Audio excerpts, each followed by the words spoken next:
जय श्री राम दोस्तों। कैसे हैं आप लोग? उम्मीद है कि आप सब ठीक होंगे। तो दोस्तों, जैसा कि आपने पिछले भाग में सुना था, जब राजा रावण ब्रह्मा जी से वरदान पाकर कैलाश पर्वत उठाने जाते हैं तो भोलेनाथ को गुस्सा आता है और उसको वहीं दबा देते हैं। जब रावण चिल्लाने लगता है, त्रहमान त्रहमान करता है, तो माता पार्वती को उस पर दया आ जाती है और भगवान भोलेनाथ से आग्रह करती हैं, हे नाथ, आप तो दया के सागर हैं, इसे माफ कर दीजिए। तो माता पार्वती के आग्रह करने पर भगवान भोलेनाथ रावण को छोड़ देते हैं और उसे चेतावनी देते हैं कि अगर दोबारा ऐसी गलती की तो इससे भी बड़ी सज़ा दूंगा। तो रावण चले जाते हैं।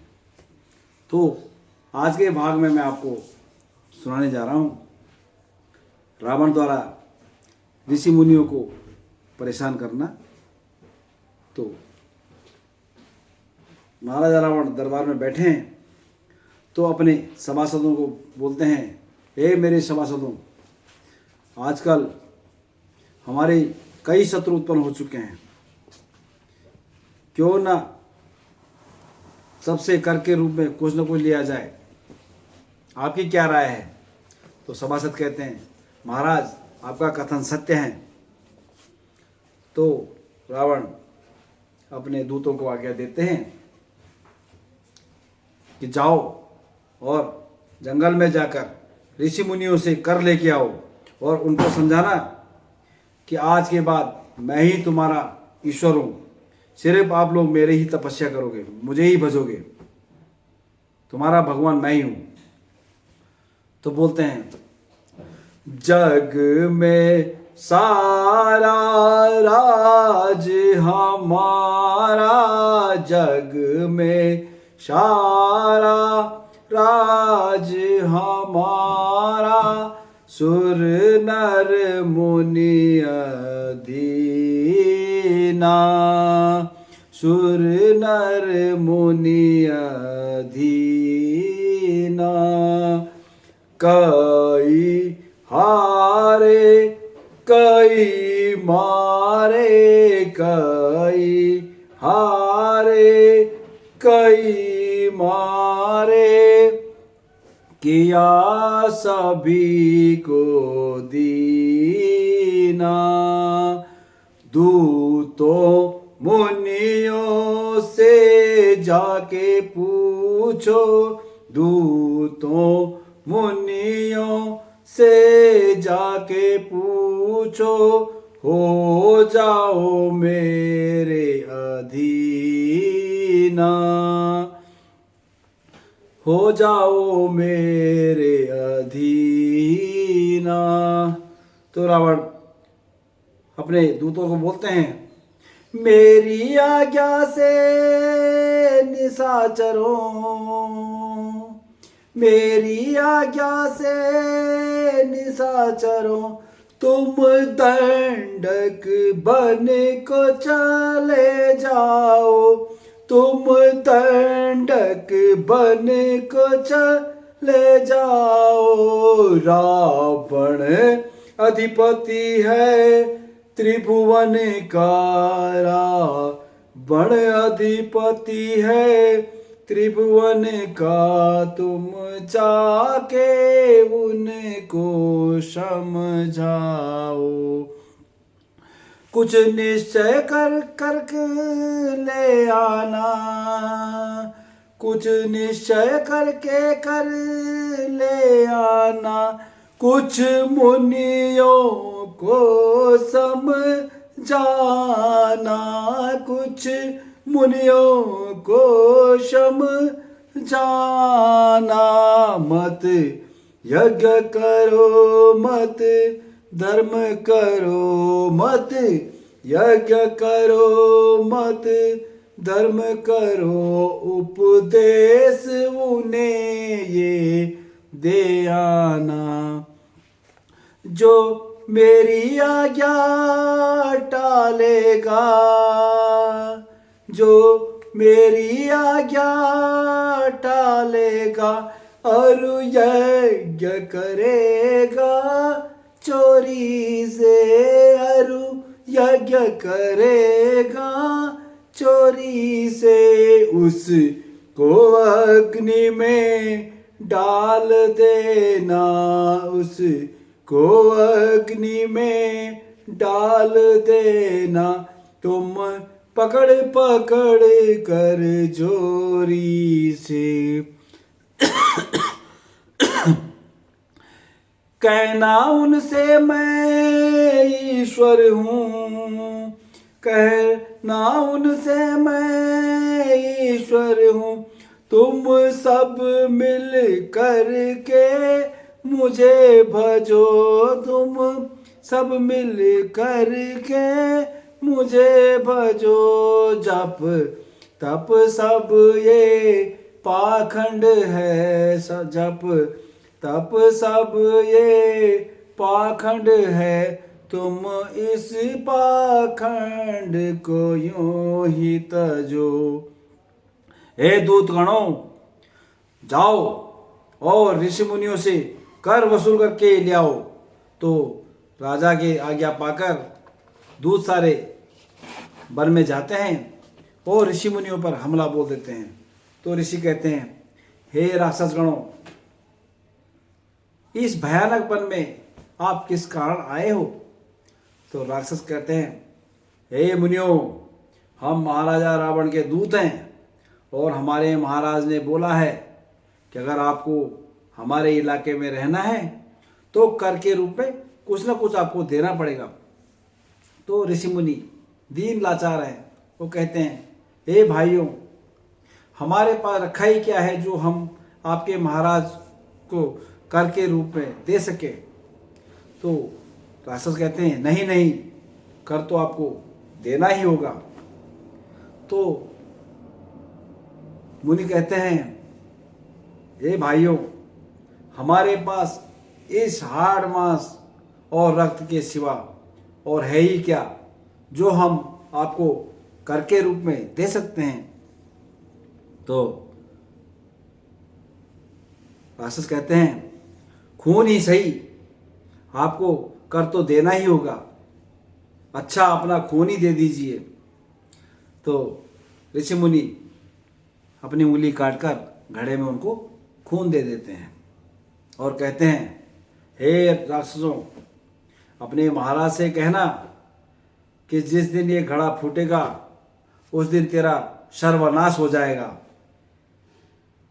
तो राक्षस घड़े को लेकर रावण के दरबार में जाते हैं।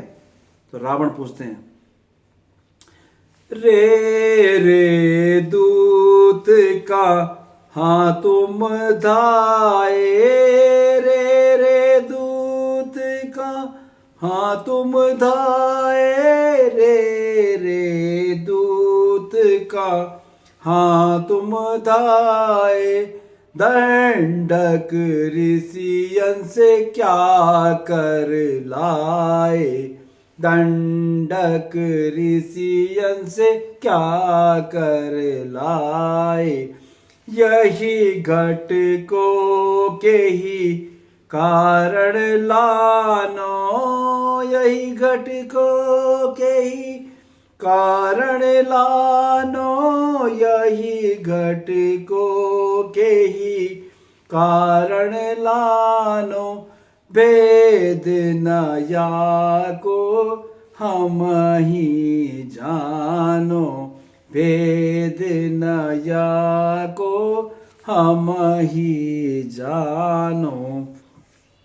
तो रावण पूछते हैं, हे दूतों, ऋषियों से क्या कर लाए हो और इस घड़े में क्या है, शीघ्र बताओ।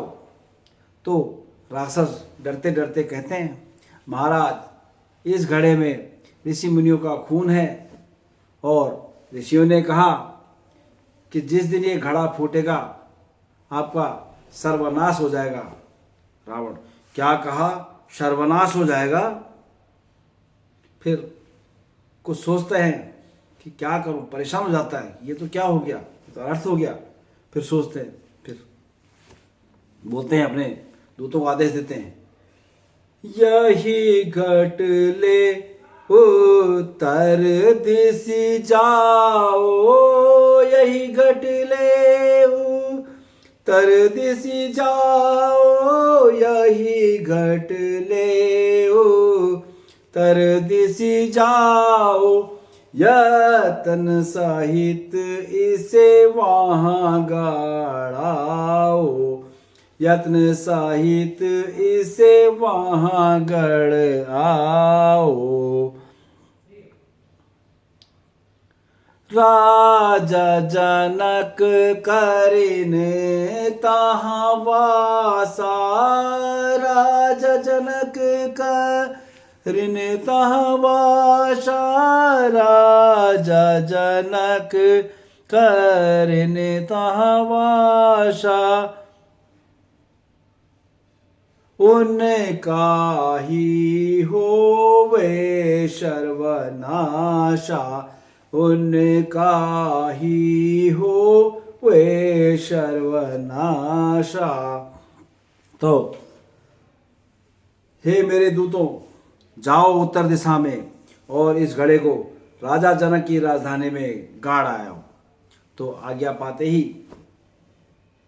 राक्षस घड़े को लेकर राजा जनक की राजधानी में गाड़ आते हैं। उधर ऋषि मुनि परेशान होके भगवान की स्तुति करते हैं, जय सुर नायक जन सुखदायक, जय सुर नायक जन सुखदायक, प्रणत पाल भगवंता, गोविंद हितकारी जय असुरारी, गोविंद हितकारी जय असुरारी, सिंधु सुत कंता, सिंधु सुता प्रिय कंता, पालन सुर धरणी अद्भुत करणी, पालन सुध हरणी अद्भुत करणी, मरम न जाने कोई, जो सहज कृपाला दीन दयाला, जो सहज कृपाला दीन दयाला, कराहूं अनुग्रह सोई, करो अनुग्रह सोई, जय जय अविनाशी घट घट वासी, जय जय अविनाशी घट घट वासी, व्यापक परमानंदा, अविरल गोतोता चरित पुनीता, अविरल गोतोता चरित पुनीता, माया रहित मुकंदा। हे दयानिधे, हे भगवान, हम आपके दीन भक्त हैं और इस दुष्ट रावण के अत्याचारों से परेशान हैं। आप हमारे कष्ट हरो भगवान। तो भगवान आकाशवाणी करते हैं, हे ऋषिमुनियों, आप निश्चिंत रहो, मैं राजा दशरथ के यहाँ मनुष्य रूप में उत्पन्न होने वाला हूँ। तब तक आप ऋष्यमुख पर्वत पर रीछ बानर बन के रहो और वहीं मेरी प्रतीक्षा करो, मैं वहीं आपसे मिलूंगा। ये था रावण का ऋषि मुनियों पर अत्याचार। तो दोस्तों, कैसा लगा आपको? आशा है कि आपको पसंद आया होगा। आपको अगर पसंद आया तो इसे लाइक एंड कमेंट कर दीजिए। अगले भाग में आपको सुनाया जाएगा दशरथ दरबार, जहाँ दशरथ लाचार हैं, पुत्र वियोग में हैं, क्योंकि पुत्र उनके हैं नहीं, वृद्धावस्था आ चुकी है। तो आपको अगले भाग में राजा दशरथ का दरबार सुनाऊंगा। धन्यवाद। जय श्री राम।